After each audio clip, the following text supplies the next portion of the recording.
I bootstrapped my previous business to multiple six figures, which sounds glitzy, glamorous, sexy, all those things. However, the entire time I was anxious, stressed out, overwhelmed, and I was burning out constantly. And honestly, that's not a way to live life. And so I stepped away. I pivoted my business. I talked about that before. I'm currently living abroad in London, and moving to Europe really opened my eyes to this whole work to live mentality. Because I think in Canada and America, there's a lot of hustle mode, work, work, work, grow, bigger, better, that whole mentality. Here, it's really you work to live. And so it's a life first approach with your career, with your business. And I kind of love it. I'm traveling, I'm sipping cappuccinos in Italy, having paella in Spain, and it's great. But also, I still want to unapologetically achieve my goals and grow my business, but I want to do it in a more sustainable way. With my past business, I invested in a lot of courses, programs, and mentors that taught me how to scale my business, but it wasn't sustainable. I would be able to do the strategies for maybe a month or two, see some results, but then I would inevitably burn out and then I just wouldn't do it anymore. That's not really sustainable. And in this new era, like I mentioned, I want to have consistent, sustainable success. So I started my own strategies and I wanted to share some of them with you in this video because I don't feel like this side of business where it's like sustainable growth. People don't really talk about that a lot. So I wanted to talk about it in this video. One of the first things I did when I pivoted my business was to redefine success. And I highly encourage you to do this as well if you haven't already, because society loves to portray a certain message of success. It's all over media, social media, and all that stuff where it's like bigger, better, faster, more. Like that's what success traditionally is. But sometimes success is knowing when enough is enough and putting your life first. Really, I think it's about getting quiet, getting introspective, and figuring out how much money you actually need to sustain the lifestyle you want, because no one needs millions and millions, if not billions and billions of dollars. That's just like no one needs that. But of course, you do need enough money to support yourself, pay rent, pay your mortgage, whatever. But there's a fine line between having enough and then having like way too much and not enjoying your life. So I redefined success. And if you haven't already done this exercise where you reevaluate your relationship with success and what that means to you, in terms of how much money you need to make, in terms of how much you're working, then I highly recommend you check out my free program. It's called Your Success Roadmap. In that program, I walk you through how you can calculate exactly how much money you need to make. There's a whole formula and system around that, as well as how many hours a day you are actually able to work if you take that life first approach, where you're sleeping enough, you're taking time to do self-care, you're taking care of yourself through meditating, through walking, spending time with your loved ones, all that stuff. So check it out. You can click the link below or visit selenaho.com/roadmap. Again, it's free. It's called Your Success Roadmap. Highly recommend you do that if you haven't already. The next thing you need to do after you redefine success is set the intention to grow sustainably and do it in a way where it's aligned with your values and the lifestyle you want to have. Like I mentioned, this is very counterculture because in today's society, it's always more. And if you know that you're trying to do this sustainably, then you can set boundaries and be really firm with it. But I feel like if you don't set the intention from the get-go, it can make it really, really hard because as you go out and read books, as you listen to podcasts, as you invest in courses, mentors, and programs like I did, you might be influenced by other people's ways of growing their business. And not everyone has the same intention. So I think it's really important for you to set your intention to do it sustainably. And then from there, you can judge which strategies, methods, and tactics you want to adopt based on your capacity. The next thing that I did as I pivoted my business and essentially built it from scratch again, and something that I encourage you to reevaluate as you're looking at your business or maybe as you're building a business from scratch, is to figure out what your zone of genius is and build something off of your passion and what you're good at. I wanted to bring this up because a lot of the times we feel like our strengths or things that come easy to us are frivolous and they're not a big deal. But it's because it comes easy to us that we definitely want to look into how we can potentially monetize or capitalize off of it because it'll just come so much easier to you.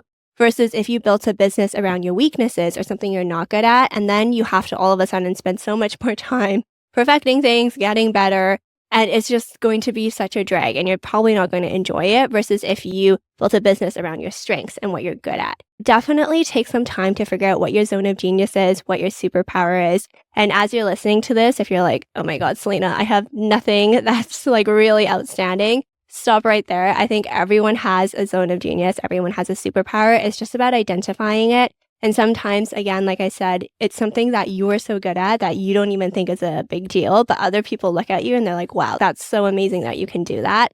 So if you don't know what that is and you have trouble identifying it, another free program that I put out that will be really helpful for you is called the Build a Sustaining Business program. I'll leave the specific video because it is on my YouTube channel where I walk you through your zone of genius. So you can finish watching this video and then check out that one so that you can figure it out, because this is really important. And I want you to have the wind in your sails as you're building your business. So you definitely want to play to your strengths. The next thing I'm doing in this new era of business that I also encourage you to do is to constantly be asking yourself, how can I make this easier? Previously with my other business, it could have been an ego thing, or it could have just been me having this mindset where like work always has to be hard. But anyways, I always tried to make things as complicated as possible. And I would always try to make things harder on myself for some reason. And again, I think it was because of an ego thing where I felt like if I was working hard or if I was doing something harder, it would make me stand out. But really, at the end of the day, people don't really know. And it actually is not in your best favor to make things complicated, because then your customers are confused, things break, links break, all these things, and it just creates more chaos in your business. So always ask yourself, how can you make things easier? With my current business, I am releasing a new product and an offer called Transform Your Sales, which I'm so excited about. But in that program, there's going to be a sustainable sales system course. As I'm creating this program from scratch, I'm doing a beta round where I'm working with a select number of clients to test it out, get results, get case studies and testimonials, and then package it up and launch it to the public. And as I'm doing this beta round, the previous version of Selena reared its ugly head. And I literally was in my mind like, well, I know it's a beta, but why don't I just like create the course anyways, make it perfect for these beta people? And then I know I will likely have to redo it again when I launch and get their feedback, but you know what? It's fine. And then I took a breath. I looked at it and I was like, this is going to be so much work and it's just going to be so complicated. So what I've decided now in this easier version is to actually deliver the lessons live. I'm going to be having calls with these beta clients, teaching the curriculum live so that I can answer questions, get their feedback, and then see which parts aren't clear so that I can improve it. From there, once I finish that beta round, I can then package it together into a course. But I'm not going to record anything and make it all perfect and edit it only to know I'm going to have to redo it, which would create more work for myself. So that's just an example of how I'm trying to make it easier this time around. Again, previous version of Selena did rear its head. I did have a week where I flirted with the idea of creating the whole course, and my besties talked me off the ledge. They were like, no, Selena, you really shouldn't do that. And I was like, yeah, good call. So you really do need to continuously remember this. I actually have a Post-it now on my desk reminding myself every single day, how can I make this easier? And it just helps, because for me, I just always tend to complicate things. And if you're similar, I hope this helps you as well. The next thing you want to do is set realistic deadlines. I cannot emphasize this enough. I actually did a whole blog post and I talked about it with my Sustainable Success newsletter peeps in this article. So if you aren't subscribed, you can check it out there. But basically, I set this unrealistic deadline for myself, and it is very against my whole sustainable living, sustainable business philosophy. But for some reason, I still did it because I underestimated how much time things would take. In this new version, what I'm doing is I will have my goal on a sheet of paper, and then I will list out every single thing I need to do to accomplish that goal. So list out all the action items. Nothing is too granular. Nothing is too frivolous. Like, you want to list it all down. Then you want to figure out how much time it's going to take you. So you could do this on a piece of paper. You could do this in an Excel spreadsheet. You could do this on Notion, whatever makes the most sense for you. But list out how much time it's going to take you to do these tasks. And be realistic, right? Like, if you've done some of these things before, you should have a gauge around how long it's going to take. If you've never done some of these tasks before, just guesstimate.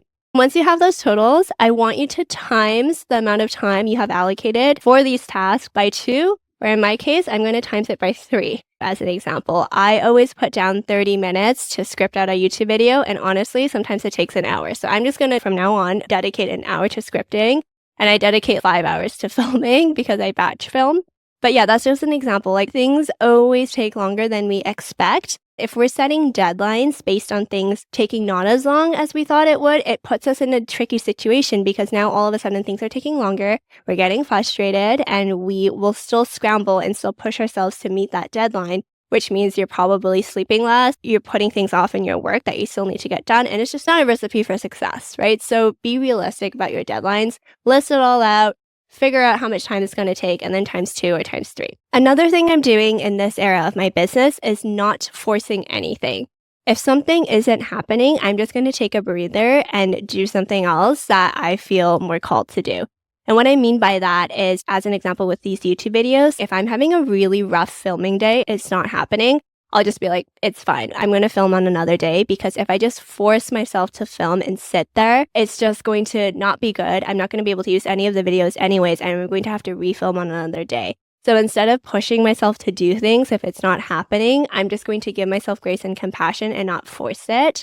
However, on the flip side, I would try to pinpoint why something's happening and what's going on. As an example, again, I'm filming these YouTube videos, I'm batch filming, and I'm finding that it's just not happening today. I would be like, okay, that's fine. Let's take a step back. Why am I not being able to talk today? Or why do I feel like something's off and I don't feel like showing up in front of the camera? Like, what's going on? And it could be that you're just tired. It could be that you're burnt out. But if you are procrastinating because you don't feel worthy of showing up, or you're noticing you're being a perfectionist, or you're procrastinating, or you just feel a lot of resistance around something, you want to figure out what's going on there. But moral of the story, I'm just not going to force anything, because I find that whenever I force myself to film, or whenever I force myself to write copy, or whenever I force myself to work on client stuff, it just isn't as good as if I did it when I was in flow and feeling better. And a lot of the times I end up having to redo things. So I could just save myself that time. I could work on something else, or I could just rest and decompress. And so I am not forcing anything anymore. These are just some of my new sustainable growth strategies and mindset shifts. So I hope this was helpful for you. And if you want more, I am so excited to announce that I have started a new private podcast called Sustain Your Success. I am going to go way deeper in that private podcast. We're going to talk about mindset shifts. We're going to talk about sustainable growth strategies, sustainable sales strategies. I am so excited to go way deeper in there. And if this year is a year you want to start to sustainably scale and grow your business, I would highly recommend you check it out. And you can listen now at selenaho.com/SYS. As always, super proud of you, cheering you on. And if you have any questions, leave them down below and I will get back to you.